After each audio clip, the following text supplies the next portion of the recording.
समय सदा गतिमान रहा, बहता रहा, चलता रहा, और मैं अचल अटल अडिग यही एक जगह गड़ा रहा, खड़ा रहा। पर फिर भी हम साथ थे, क्योंकि समय के अनादि अनंत अखंड अछेद अभेद अनवरत प्रवाह को मैंने अपने इसी स्थान से, थान से, ठौर से सतत सनातन निरंतर देखा है। इसी थान से मैंने थानेश्वर महादेव या स्थानेश्वर को इस धर्म क्षेत्र में आते देखा है।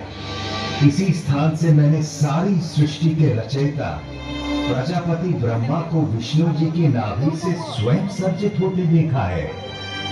इस जगह से मैंने सरित सरस्वती की धर्म धारा को कलकल बहते निहारा है, और इसी ठौर से मैंने त्रिशतवती नदी को प्रवाहित होते देखा है। यही गड़े खड़े मैं साक्षी रहा हूं ब्रह्मा जी के ब्रह्म सरोवर बनाने और उसमें नहाने का। यहीं से मैंने सन्निध सरोवर में 7 सरस्वतियों को समाहित होते अवलोकित किया है, और इस ज्योतिसर से तो मेरा जन्म का नाता है।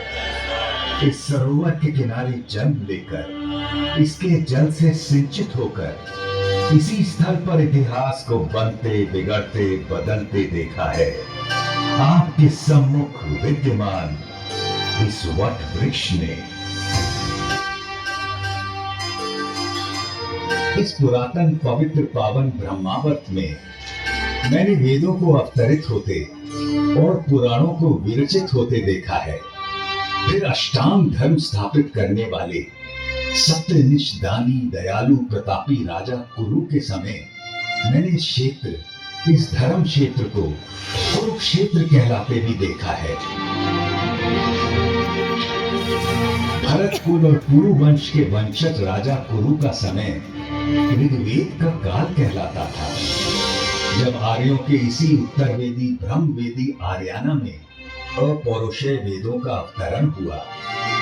इस पवित्र भूमि ब्रह्मावर्त में मैंने सहस्त्राधिक हवन कुंडों की यज्ञाग्नि में मंत्रोच्चार के साथ होत्र की समिधा पढ़ते और पूरी धरती को सुगंधित धूम्र से सुवासित होते भी देखा है। फिर कुरुराज के प्रपौत्रों कौरवों और पांडवों के समय मैंने इसी कुरुक्षेत्र को युद्ध क्षेत्र में बदलते देखा है। केवल 5 पद तो मांगे थे पांडु पुत्रों ने, पानीपत, सोनीपत, बागपत, तिलपत और इंद्रपत। पर जब 5 गांव देने से भी मना कर दिया धृतराष्ट्र के पुत्रों ने, तो युद्ध अवश्यम भावी हो गया था। एक ऐसा युद्ध जिसने एक वंश, एक नगर, एक राज्य, एक राजधानी, एक देश, एक संस्कृति, एक युग नहीं, पूरे भारतवर्ष को महाभारत नाम की रक्त रंजित मृत्यु और महानाश के मुख में धकेल दिया था।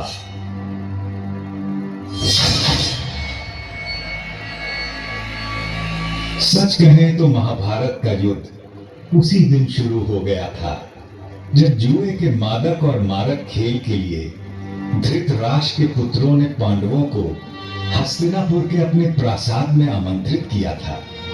जिसे द्यूत का व्यसन हो, उसे जुए की चौपट से दूर रखना असंभव होता है। पांडवों की ओर से युधिष्ठिर पासे फेंक रहे थे और कौरवों की ओर से मामा शकुनी। एक एक कर सारे गांव गांव धन धान्य और संपत्ति पांडव हारते चले गए। दूसरे भाइयों ने बड़े भाई को आगे खेलने से रोकने के अनेक यत्न किए, किंतु जैसे ही युधिष्ठिर मानने को होते, शकुनी उन्हें और उकसा देता। ऐसा कैसे हो सकता है कि पांडवों के बड़े राजकुमार के पास एक भी दांव लगाने के लिए कुछ भी न हो?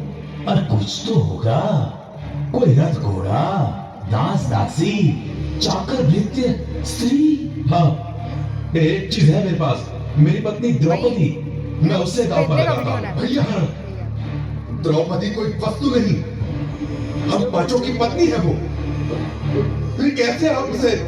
ठीक है अर्जुन, तुम उसे जीत कर लाए थे, किंतु द्रौपदी में युधिष्ठिर का भी तो हिस्सा है। अभी इसका 5वां भाग काट कर दाव पर तो नहीं लगा सकते ना। आप पासा फेंक के युधिष्ठिर, इस बार जीत निश्चित आपकी ही होगी।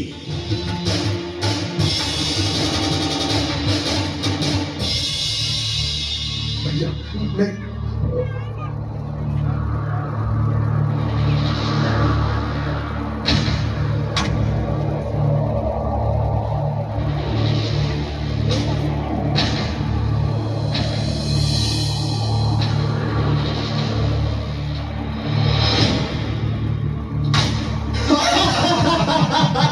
कहां है वो दासी द्रौपदी?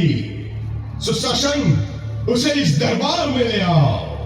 दुनिया तो देखे कि मैंने आज क्या जीता है।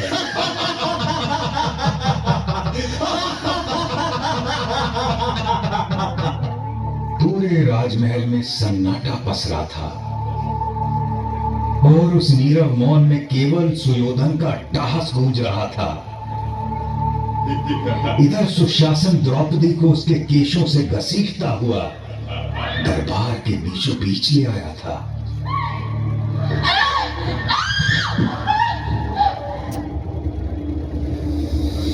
पांच पतियों की पत्नी पांचाली, उस दिन तो तुम्हें ठीक से देख नहीं पाया था, किंतु आज तुझे देखकर मैं अचंभित हूँ रूपवती द्रुपद कन्या।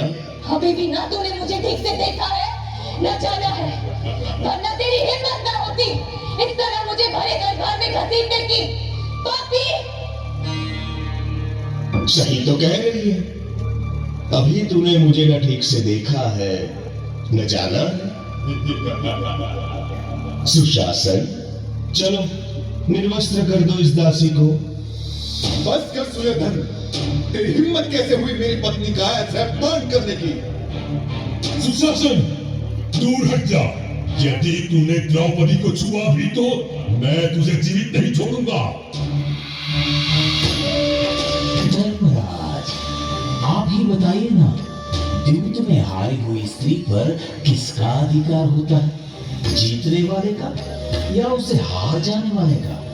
अपनी आंखों के सामने इतना अधर्म तो न होने दीजिए धर्मराज। मौनम सहमति लक्षण।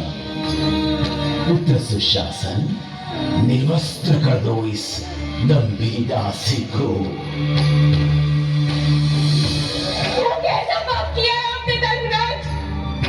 अपनी पत्नी को मनुष्य नहीं, एक सूक्ष्म संपत्ति समझकर दांव पर लगा दिया। रोको इन्हें अर्जुन। नमः भीष्म, आप तो हमारे कुल के सबसे बड़े हैं, रोको ना ये पाप। गुरुवर्य द्रोण, क्या यही सिखाया है आपने आपके शिष्यों को कि इस सभा में एक भी बुरी